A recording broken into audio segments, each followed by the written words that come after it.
Siz yazıcı Şerif Hüseyinov hikayelerini dinleysiz. Muhabbet hem nefret. Hikayeni Najibe İhsani okuyun. Bibi Gayşe kişten bir neçe kisek kir çayqap koygan edi. 8-nji distenin 18 tugul ekenligin uylay şuna op mataşkanda көрші kızı Ruşaniya şaltırattı. Bibi Gayşe apa, sençi, dedi ol Bibi Gayşe işikni açuğa. Seyfettin abzini gazetaga basıp çıgarganlar. Nişek? Koyda? Dedi Bibi Gayşe üzüne suzulan gazetaga көз salıp. Yok labasa, yok. Sinanın resmini izleme, mine bu jirin oku Sinanın, dedi Ruşaniya gazetaga barmağı bilen türtüp көрсетіп. Mine şuşu bütünüsü Seyfettin abzı söylegen sözler. Nerse söylegen ol ahmaq, dep kızıksında Bibi Gayşe kulların al yapkış itegine sürte. Gözlegim yanımda tugul, üzün gine uqalı bulmasa. Uqa! Jirli sovetlarga saylaw aldı günler idi bu. Şul oңай bilen Bibi Gayşe'nin qarты Seyfettin qarawul turgan balalar bakşasına bir jurnalist kilip çıqqanda, qart аңа bir neçe söz әйткән bulgan eken. Mine degen, min degen, yünlep uqı yaza bilmegen bir avul mujigi 25-nji yılda Kazanга kelip urnaştım degen, 5 bala üstirdim degen, 5 balamның 5'isi de institutlarda okıp çıgıp zor kişi buldular. Bir ulım Suriye degen memleketke barıp 5 yıl işlep kayttı. Bugünküsü günde Moskovның özünde yaşap yata. Mine degen kvartirası, yana Volga maşinası var. Kalgan balalarım da zor kişiler buldular. Eli baltırgına hükümet üzüme 2 bölmeli kvartira birdi. Jitişmegen jirim yok. Qartayıp bitkeşte işlep yürüyüm. Akşa jitmevden tugil, Allah'a şükür. Pensiyem әйбәт. İde oturunu yaratmayım. Şuna işlim. Sovet власты bulmasa, qaydan kelirdi şunday бәхетле turmuş minim işige, dip söylegen eken jurnalistqa Seyfettin qart. Oqa bitir, dedi Bibi Gayşe sabırsızlanıp. Bitirdim Bibi Gayşe apa. Sen minim turumda bir sözde әйтмәгән mini? Yok Bibi Gayşe apa. Parazit, dedi Bibi Gayşe apa bu sözün baştagı ijigine basım yasap. Hem Ruşaniya kolundagı gazetini tartıp alıp, iyi boylap gözlegini izlep gitti. Bibi Gayşe apa, qaydan kelip Seyfettin abzı parazit bulsun deyindi. Pensiyada ala, şuşu yaşına kadar işlep dayri. Parazit bit ol, kişi tapkanlığına işlep yatıyşı bula. Parazit ol, dedi Bibi Gayşe. Sen bilmisin. Bu yana yurtta yaşauşlar birisi de bilmiler. Ömür boyu benim kanımla işip yaşadı ol kişi. Mine bu şeş yuqqağına ağarmagan. 70'ke jitkeş şeş ağaratırgandır indi ol Bibi Gayşe apa. Qartың parazit bulmasa da, dip öz fikrin devam ettir Ruşaniya. Anları qarşıqның ağarınıp kögәрініп ketken yüzüne bir avuq qarap turdu da, gazetsin kaldırıp шығып ketdi. Onun шығып ketüine Bibi Gayşe ihtibar etmedi. Közlegin kiyip yumuşak kresloga oturdu da, gazetaga көз saldı. Grammatısı әлләни bulmasa da, gazetadagı qıp-qısqa xabarni şoqtay tez yırıp çıktı ol.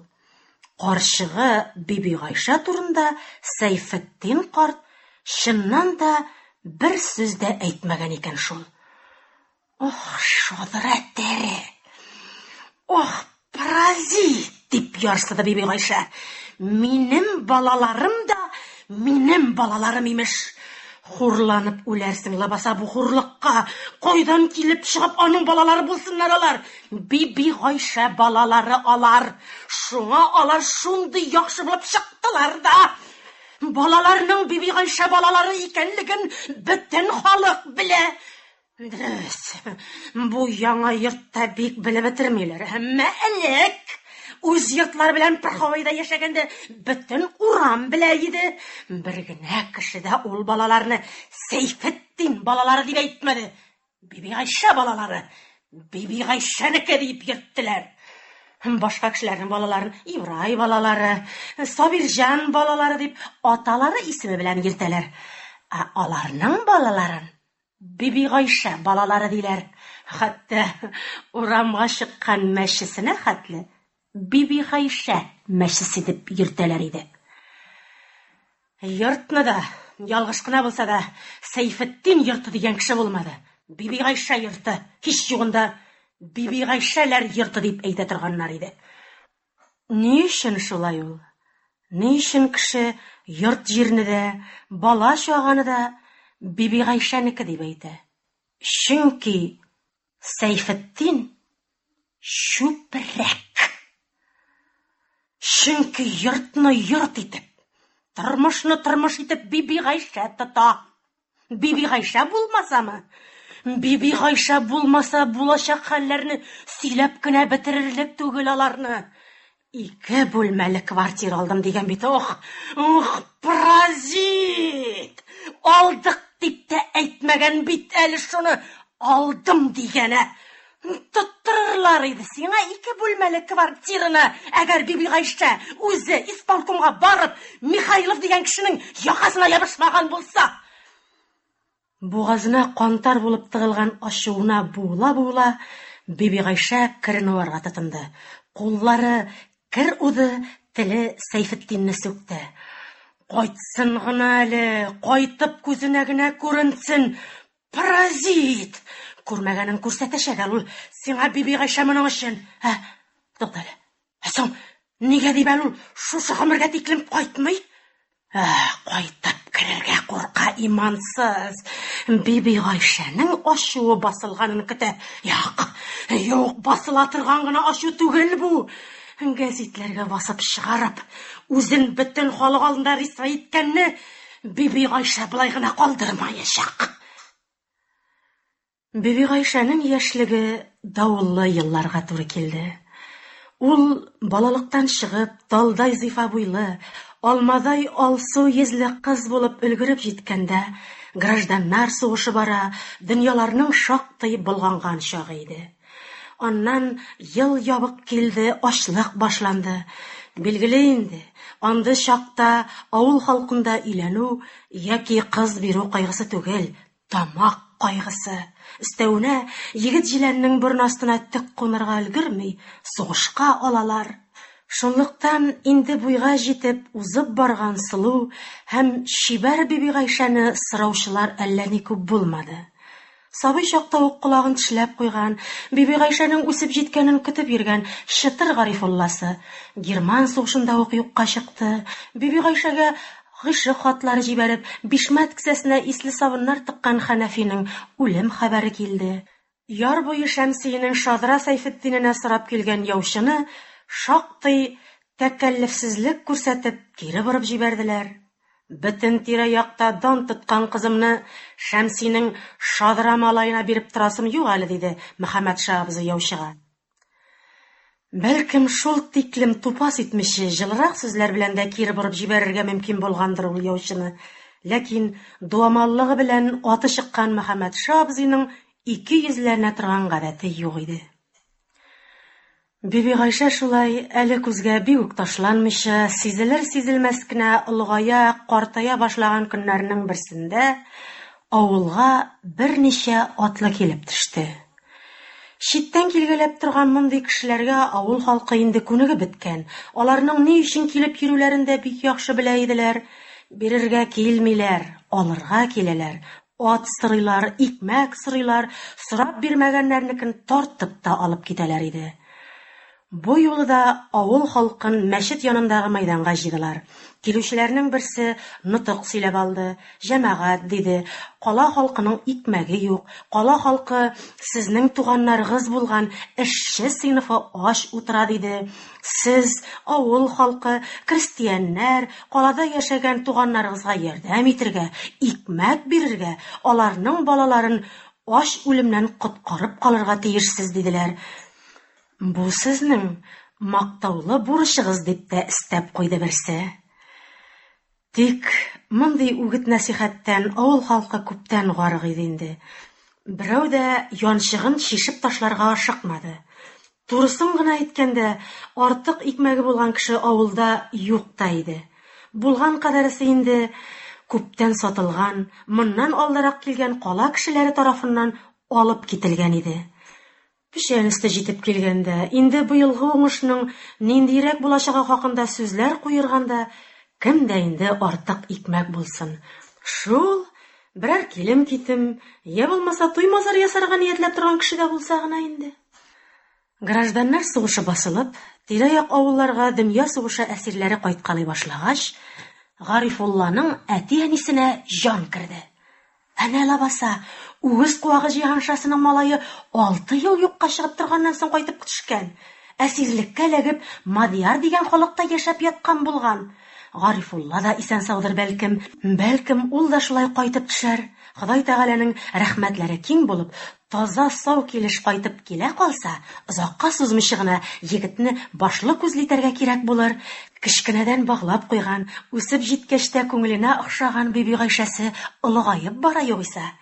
Гарифулланың әнисе күргән төш бу уйларны тагын да куәтләп җибәрде. Имеш, Биби Гайшәләр урамыннан алар урамына таба шигешле сөлгеләр белән бизәп җигелгән пар ат чабып килә. Хәбәрсез югалган улын 8 ел буе көтеп зар-интизар булган анага җитә калды. Гарифулла кайта икән. Сөлгеләр белән бизәлгән атларның Биби Гайшәләр урамыннан чаптырып килүе, якын арада булачак туйга киная икән дип юрадылар бу төшне. Төшнең кич яткач ук түгел, таң алдыннан, йокыдан торыр алдыннан гына күрелгән булуы, фараз ителгән эшнең озакка сузылмыйча шынга әйләнергә тиеш икәнлеген аңлата иде. Әле кайтмаган, исәнлек хәбәре дә булмаган Гарифулланы өйләндерү хакында һәр ике дә уйлана башладылар. Дөрес, ике арасында барган бу чышпышка Биби Гайшәнең әллә ни исе китми. Гарифулла кайтса да, кайтмаса да аның өчен барыбер кебегрәк иде. Ләкин Биби Гайшәнең фикерен сорап торган кеше булмады да. Туйга һәм туй алдыннан була торган чыгым-китемгә тоту өчен дип саклап торган 5 капчык бодайы бар иде Мөхәммәд Шабзыйның. Ул бодай икмәк таләп итеп, әледән-әле авылга килгәләп торучы кешеләрнең күзе төшмәслек җиргә яшереп куелган иде. Мәчет янындагы җыен беткәч, арбаларына авыл советы рәисен утыртып, каладан килүчеләр авыл урамнары буйлап киттеләр. Хәллерәк кешеләрне сайлап, йорттан йортка кирип йөри башладылар. Бераздан алар Биби Гайшәләр капкасы төбенә килеп туктадылар. Атларын капка төбендә калдырып, йортка керделәр. Быдыр-быдыр килеп Мөхәммәд Шабзый белән сөйләшә башладылар. Ишек алдындагы ят тавышларны ишетеп, Биби Гайшә тәрәзәгә күз салды. Өй алды булдыр янына ук килеп баскан, өстенә кунтужурка, башына картуз кигән бер егетне күреп, эсселе суыклы булып китте Биби Гайшә. Кинәттән ярсып тибә башлаган йөрәген ике кулы белән учлап, ни өчен икәнен үзе дә белмәстән, дөресрәге ул хакта уйлап та тормастан, Биби Гайшә булдырга атылып чыкты да, тужуркалы егеткә карап тәкатьсез калды. Ул арада егет тә Биби Гайшәне күреп алды. Әллә нишләтә, йөрәккә без булып кадала торган карашы белән бер кадәр вакыт Биби Гайшәгә текәлеп карап торды да сорап куйды. Икмәкне кая яшердегез, туташ? Була бит ул егетләрнең бер күз ташлау белән кызларны очып китәрдә иттерә торганнары. Биби Гайшә өчен тужуркалы егеттә шундый булып чыкты. Аның йылкылдап торган шым-кара күзләре, әллә ничек кенә балкып, дөньяларны яктыртып торган нурлы йөзе Биби Гайшәне сихерләде дә ташлады. Күзләренә текәлеп карап биргән сорау булып түгел, ниндидер бер тылсымлы аваз булып, музыка булып яңгырады. Шуңа ул әтисе Мөхәммәтша абзыйның: "Монда нигә чыктың? Нигә дип әле син чит ир-ат алдында тасырайып торасың? Хәзер үк күземнән юк бул" дигән боерыгын бөтенләй ишетмәде. Егет музыка шикелле яңгыраган тавышы белән янә Биби Гайшәгә эндәште: "Туташ, икмәкне кая яшердегез?" Юк. Бу кешенең соравын җавапсыз калдырып та, я булмаса, ялгыш җавап биреп тә булмый иде. Шуңа Биби Гайшә ат абзары артында өстенә чигендер утырткан дип әйтте салды. Дилбегә белән кыйнады кызын Мөхәммәтша абзый. Тәненә кара кан савыгын чыярды. Келәткә бикләп куеп атна буе чыгармады. Аннары Шадра Сәйфетдингә үзе яучы җибәреп кияүгә бирде. Карышмады түгел, карышып карады Биби Гайшә. Тужуркалы егетне күрү белән йөрәгенә капкан утның нәрсә икәнлеген әле аңлап җиткермәсә дә, шул Шадрага биреп мине бәхетсез итмә, әти бәгърем. Минем кайтасы Гарифуллам бар лабаса. Гарифулла кайткач аңа ни дип җавап бирерсең дип елады. Ярдәм итмәде. Нәрсә соң ул Биби Гайшәнең күз яше? Шәрык хатын-кызлары гасырлар буе түккән күз яше диңгезендә тамчы гына бит ул. Гомерендә беренче кат гашыйк булып, күкләргә очып китәрлек хәлгә килгән Биби Гайшәнең тормышы шулай башланып китте. Имештер, Сәйфетдин беренче кичтә әйткән: "Әллә кемгә барырмын дип бик борыныңны күтәргән идең, барыбер минеке булдың" дигән. Бәлки, әйтмәгәндер дә.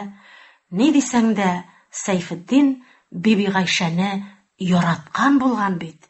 Яраткан кешесен беренче кичтә үк рәнҗетергә теле барды микән?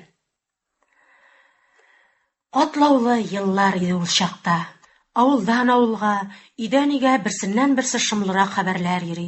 Имештер, бөтен мөэмин мөселманнарны чукындырып урыс итеп бетерәчәкләр.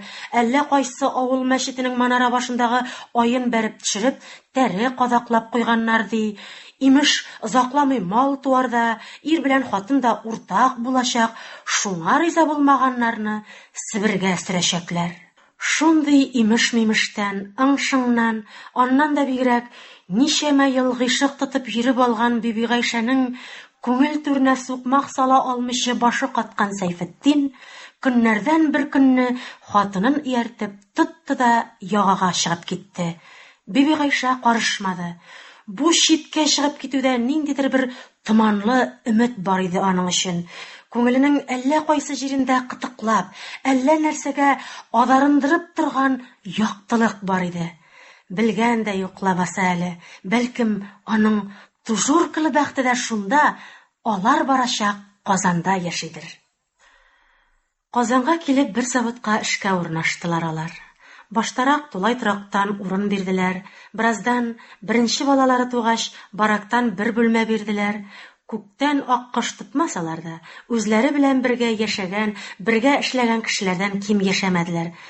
Баштарак Казанга килеп урнашкан елларда Биби Гайшә урамда яисә трамвайда барганда күн тужуркалы кешене күрсә, магнит тәэсиренә буйсынган кебек шул кешегә тартыла. Куалап җитеп йөзенә карый торган иде.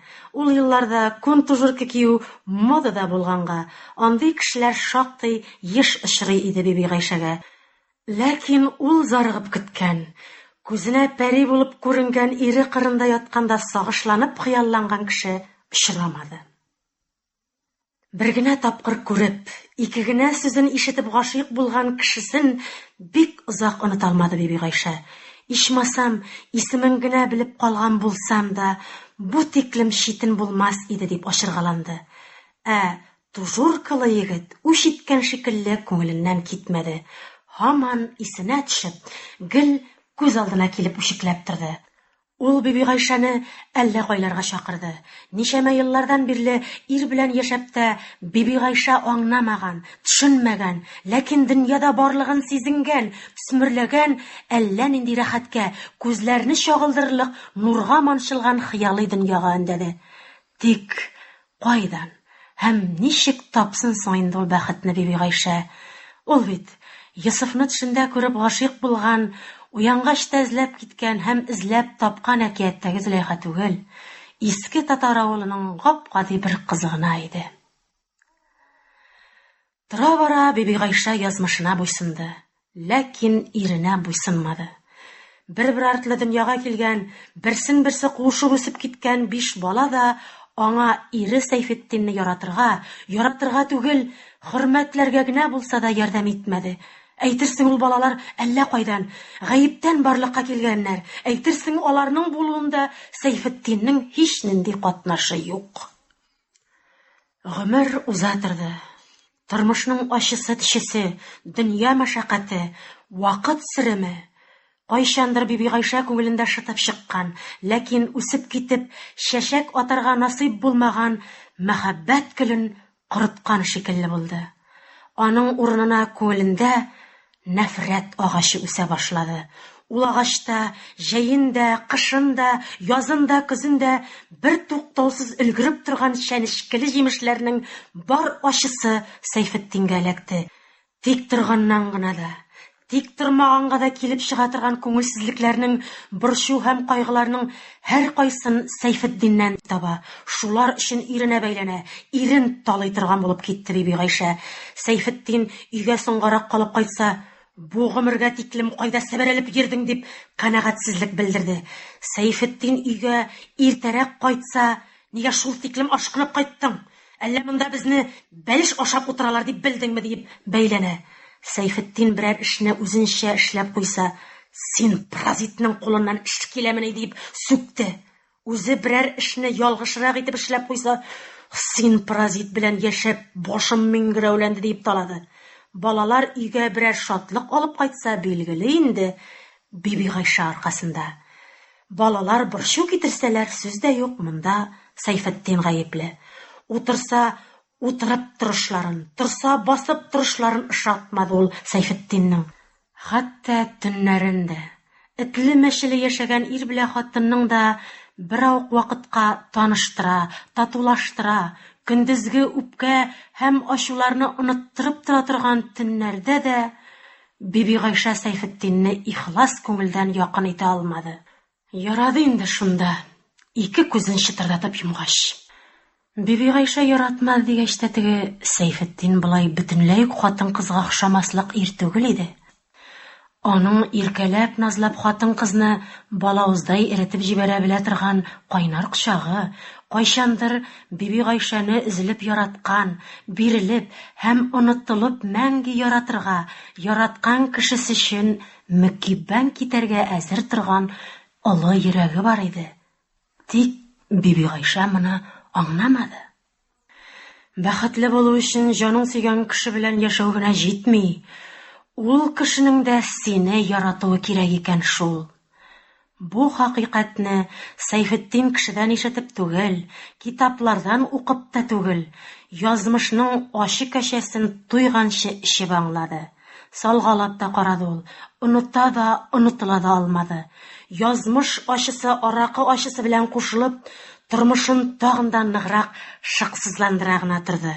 Йөреп карады. Дөньяда Биби Гайша шикелле туң күчән булмаган, назга наз, дәрткә дәрт белән җавап бирә белгән хатыннар барлыгын күрде.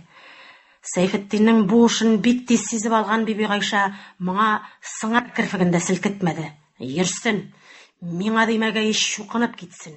Ул булмагач рәхәтләнеп йоклыйм ичмасам диде. Алай гына да түгел. Әллә кайдагы өстерәлчек хатыннар мине чәйнәп ятмасыннар әле дип, Сәйфетдиннең күлмәк ыштанын, кул яулыкларын чистарак йөртә башлады. Бар эшләп тапканын Сәйфетдин хатынына алып кайтып бирә. Ләкин Биби Гайша уйламагандарак премия мазар эләгеп куйса, аны яшереп калдыра. Балаларга берәр татлы әйбер алып кайту өчен тота иде. Билгеле инде, буш Биби Гайшәгә сиздермичә эшләнә.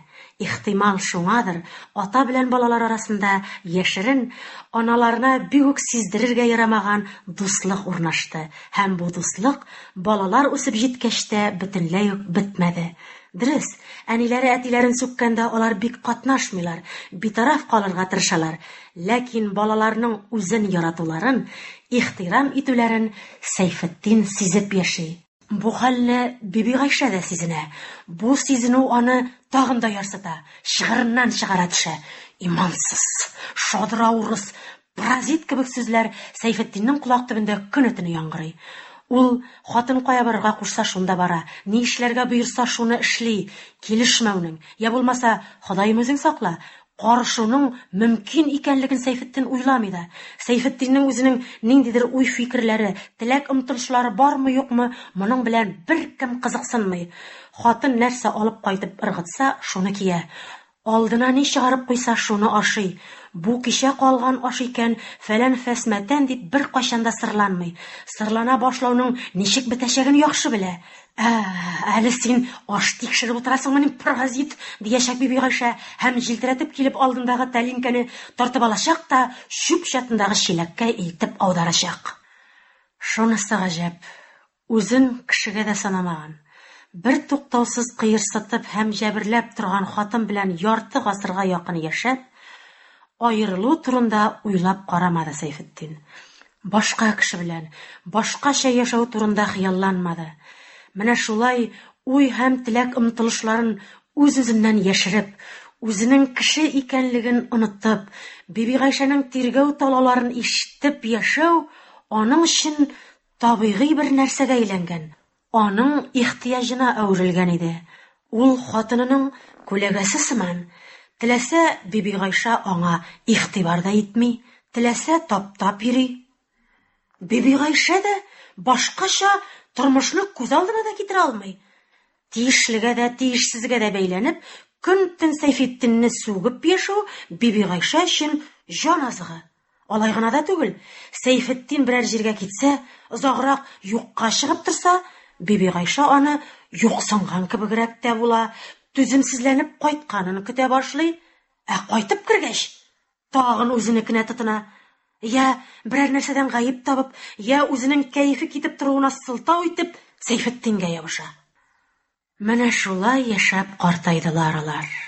Балалары буйга җитеп, башлы күзле булып, үз тормышларын кырып җибәрделәр. Биби Гайшаның ризасызлыгына карамастан, төпчек уллары да йортка керде. Үз йортларын сүткәч бирелгән 2 бүлмәле квартирада карт белән карчык икәүдән икәү генә утырдылар да калдылар. Хәлләре начар түгел үзләренең. Тормышлары җитеш, икесенең дә пенсиялары әйбәт. Кешедә күреп, безгә дә шушы әйбер кирәк иде лабаса дип әйтерлек әйбер дә калмады инде хәзер. Телевизорларына хәтле төсле. Биби Гайшаның үз сүзләре белән әйтсәң, Аллага шөкер, бөтен җирләре җитеш, бөтен җирләре тулы. Дөрес, Сәйфетдин һаман да эшләп йөри. Төннәрен балалар бакчасында каравыл тора. Тик бу акча җитмәүдән түгел. Ир белән хатынның сөйләшеп нитеп тормыйча гына, сүзсез генә үзара килешеп эшләнә торган эшләре бу. Газетада басылган Биби Гайшаның җен ачуларын чыгарган интервьюны Сәйфетдин нәкъ менә шунда биргән дә иде инде. У бетергән кирен әрҗәгә тутырып, бәләген дә алырга онытмыйча, Биби Гайша кер чайкарга төште. Рушания кертеп биргән газетаны укыгач, кузгалган ачуы инде бераз басылган да кебек иде. Шул минутларда кайтып керсә, картын бәреп үтерлек хәлгә килгән Биби Гайшаның күңелендә гаҗәеп ләззәтле тынычлану урнашкан иде. Чөнки ул инде Сәйфетдинне нишләтергә кирәк икәнлеген белә. Әллә сез Биби Гайша апагызның ул газетларны кайда басып чыгарганнарын белми дип уйлыйсызмы? Кәҗә бистәсендәге бөек йортта басып яталар ишул газетларны. Бүген ял көне, менә иртәгә Биби Гайша шунда барып протест белдерәчәк. Хәер, нигә әле аңа үзе барып вакланып йөрергә? Сәйфетдин барсын. Барсын да сөйләгән сүзләреннән баш тартсын. Мин сезгә ялгыш сөйләгәнмен, эшнең чын дөресе болай аның дип, балаларның кем балалары булуында, 2 бүлмәле квартираны кем йөреп алганында сөйләсен дә бирсен. Менә шул. Шуларны уйлый-уйлый кирләрендә чайкап бетерде Биби Гайша. Көн гаять бөркү, кояш миләрне чатнатып кыздыра иде. Су коенып алсаң да әйбәт буласы икән дә дип уйлап куйды Биби Гайша. басмага утырган җирдән салындырып суга тыккан аякларындагы рәхәтлекне тоеп, әнә теге бот буе ике малайдан башка кеше карада күренми икән, су тирәнме икән монда? Йөзә белмәгән кеше кереп коенырлыкмы икән? Эй, малайлар! Монда су тирәнме? Дип кычкырды Биби Гайшә, якында гына әллә балык, әллә бака тотып маташкан малайлардан. Юк, шуннан гына! Дип кычкырды малайларның берсе, күкрәк тиңентен күрсәтеп. Шушы бот буе малайларның да күкрәгеннән генә булгач, Биби Гайшәгә бил тиңентен генә була ише ул. Иске күлмәген салып, эчке күлмәктән генә калган көенчә Биби Гайшә суга шуып төште. Сай икән шул. Бил тиңентендә юк икән, өстәвенә төбедә ләм генә икән. Аяк атлаган сайын булганып өскә калка. Бераз эчкәрәк кирип карарга кирәк булмаса.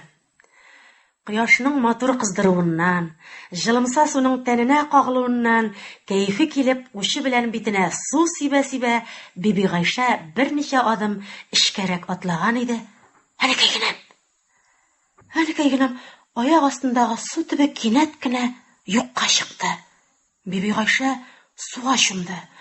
Авызына кереп өлгергән суны тиз-тиз йотып, әле бер, әле икенче аягы белән су төбен эзләп карады ул. Ләкин юк, аягы җиргә тими. Үлемем шушы икән, дип уйлап алды Биби Гайшә. Әҗәлем шушында булганга төшкәнмен икән. Аяклары белән уңлы-суллы талпынып тагын су төбен эзләп карады. Ләкин су төбе юкка чыкты. Ике кулын күкрәк турысына китереп кушырды да, үләргә әзерләнде Биби Гайшә. Күңеленнән үз-үзенә Ясин укый башлады. Ясин вал Коръан хаким иннака ламин ал-мурсалин.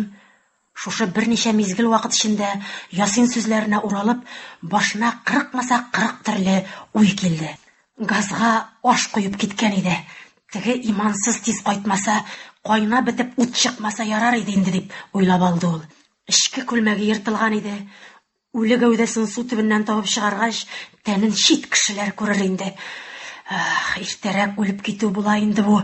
Әле тагын бер 10 ел бик рәхәтләнеп яшәргә мөмкин иде. Тормышлар әйбәтләнеп беткәч, яңа квартирада тора башлагач кына үлеп китүләре үкенечлерәк шул. Үпкәсендәге һава запасы тәмам бетеп, инде тончыга башлаган Биби Гайшәнең авыз борынына гөбердәп су керде. Ла илаһа иллаллаһ Мөхәммәдур Расулуллаһ дип укуын дәвам итте Биби Гайшә. Биттем, үлем, кала, ике бүлмәле квартирада, бар булган байлыкта кала. Кала? Кемгә кала?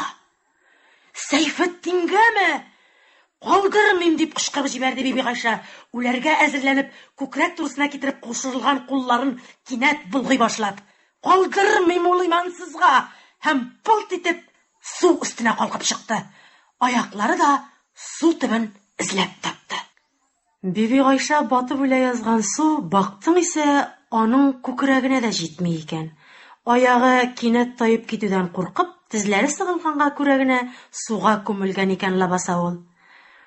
Шул паразит аркасында батып үлә яздым дип сукранды Биби Гайшә һәм Сәйфетдин салып биргән басмага үрмәләде.